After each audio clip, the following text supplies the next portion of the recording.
The first type of variation we're going to go over is direct variation, and this is the equation. Please write that equation down.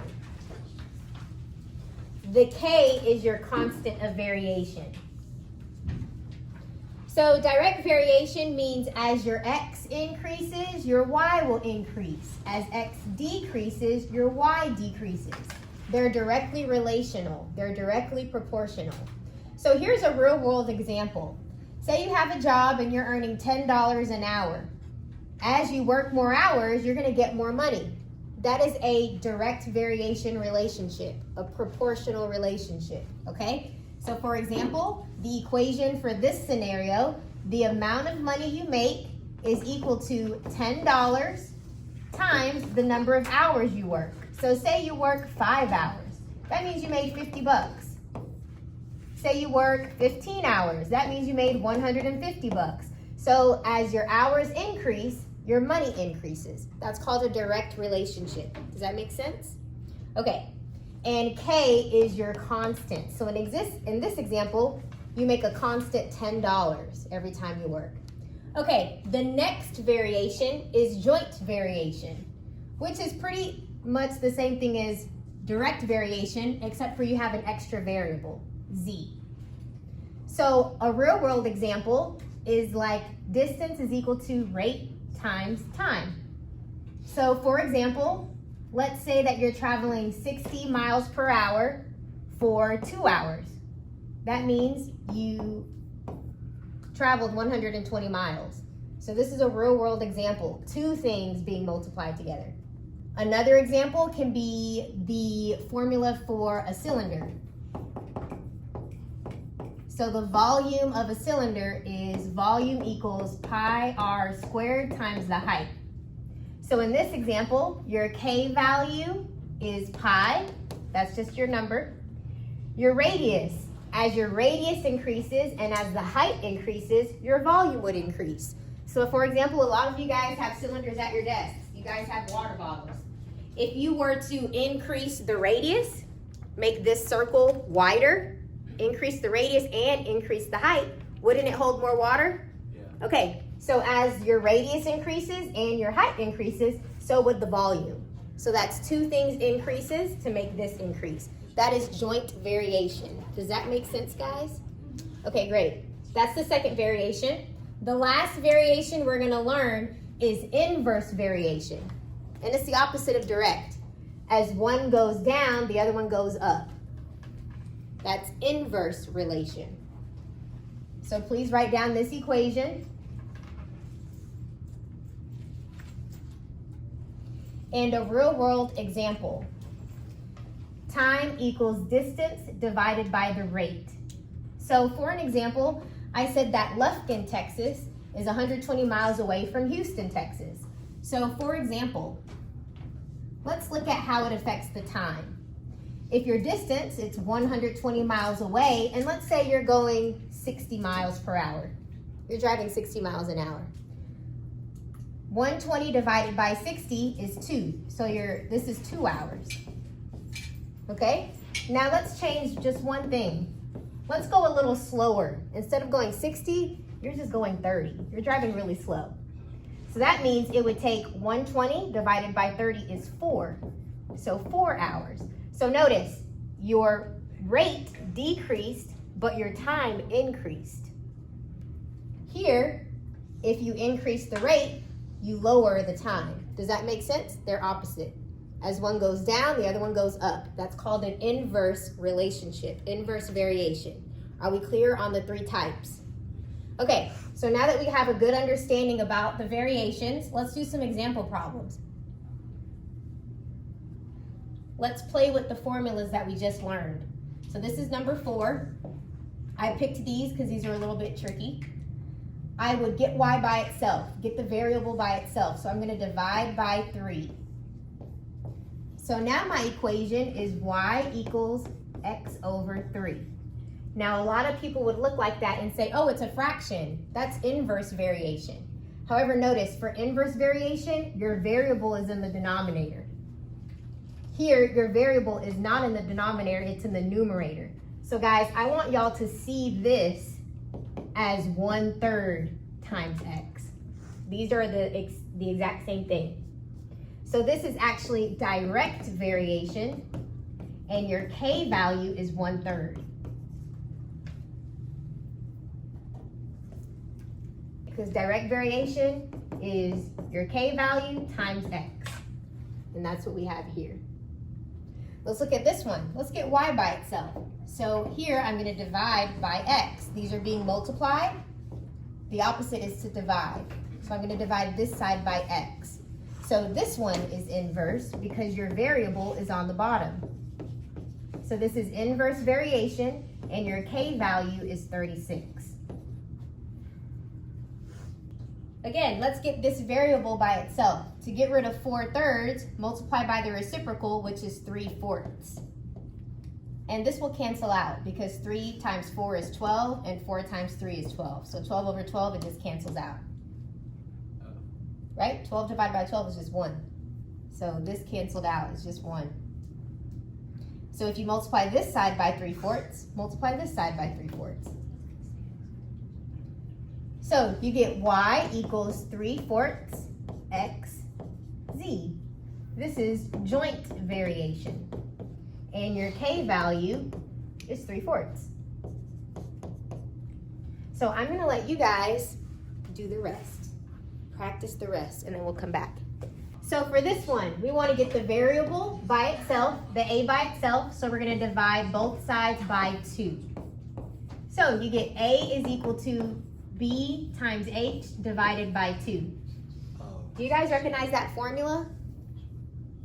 Yes. What is it? I don't know. Yep, area equals base times height divided by 2. So what formula is that? Yep, a triangle. Base times height would give you the area of a rectangle, and if you divide it by 2 and get half of it, that creates a triangle. So that's why it's base times height divided by 2. So this is area of a triangle. So guys, whenever you have a fraction, just bring the 1/2 in the front. So this is joint variation, and your k value is 1/2. And if you want to put this back to being like this, well, 1 times bh is this bh. And it's over 2. So y is being divided by x. So the opposite is to multiply by x. Multiplied by x. So this is direct variation, and your k value is 2/5. If r is directly proportional, so r is directly proportional to the square of s. That's s squared. That's the square of s. So this is how you set up the problem. Remember, direct variation, this is the standard formula. Y equals k times x.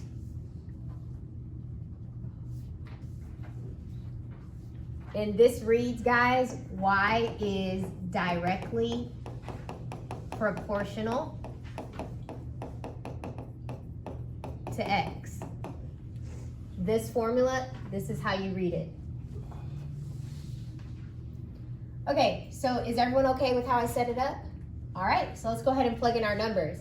It says r is 72. All right, next s is 12. So I'm going to erase s and put a 12. All right, so let's simplify this. 12 squared is 144.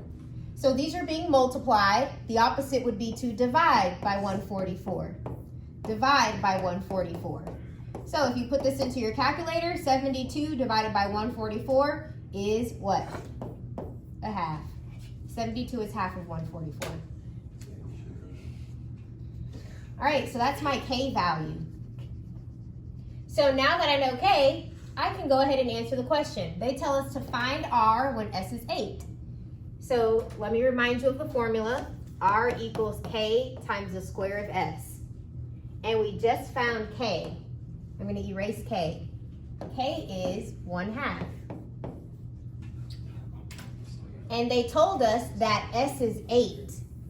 S is 8. So I'm going to erase s and put an 8 there. All right, so r is equal to half of 8 squared is 64. And half of 64 is 32. So R is 32. 1/2 times 64, 32. For Tom's savings account, the interest varies jointly. So a reminder, you'll have X and Z. In this case, we'll have different variables, different letters. Okay, so the interest varies jointly with the principal and the amount of time. So this is the formula. It says if Tom opened the account 3 years ago, so that's the time, with $1,200, that's your principal. That's what you're starting out with. So he initially put $1,200 into his account. After 3 years, he earned $144 in interest. So your interest is $144. So this is all the information they gave us. We're going to solve for the only variable that we don't know, which is K. All right, so I have 144 equals K times, what's 1,200 times 3? And then we're going to divide both sides by 3,600. So type this in, let me know what you get. What is K equal to? K is equal to 0.04. All right, so then they're gonna ask how much interest will he have earned in 8 years after opening the account? So this is my formula. I is equal to, I just found the K value, that's 0.04. And your principal is still 1,200. That's how much you started out with. That doesn't change. How much interest will this amount accumulate in 8 years? So our new value is 8. So if you plug this into your calculator, let me know how much interest you'll earn. $384. Okay, now we're going to combine variations. A combined variation, it's a relationship where it contains both direct and inverse variation. Here's an example. P varies inversely with Q squared. So that would look like this, Q squared. Inverse, right? Your variable is on the bottom in the denominator. And directly with R cubed, that would be here. So notice if I cover this up, you see the direct variation. If I cover this up, you see the inverse variation. Remember, direct, the equation is y equals k times x. For inverse, it's y equals k and the x is in the denominator. Any questions on that? So I combined the variations. This one is direct variation. This one is inverse variation. Okay, let's try this example. A varies directly as B, so it would look A varies directly with B. And inversely as C, so C would be in the denominator. So let me cover it up for you. This is the direct variation, K times B. If I cover this up, this is the inverse variation, K divided by C. I have two variations in one. Now that I have it set up, let's go ahead and plug in the numbers they gave us. They said A is 16.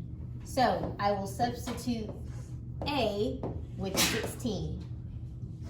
It says B is 12. So I'm going to erase B and substitute a 12. And it says C is 6. So erase the C and put a 6. All right, now all you have to do is solve for K. So I have 16 equals K, and 12 divided by 6 is just 2.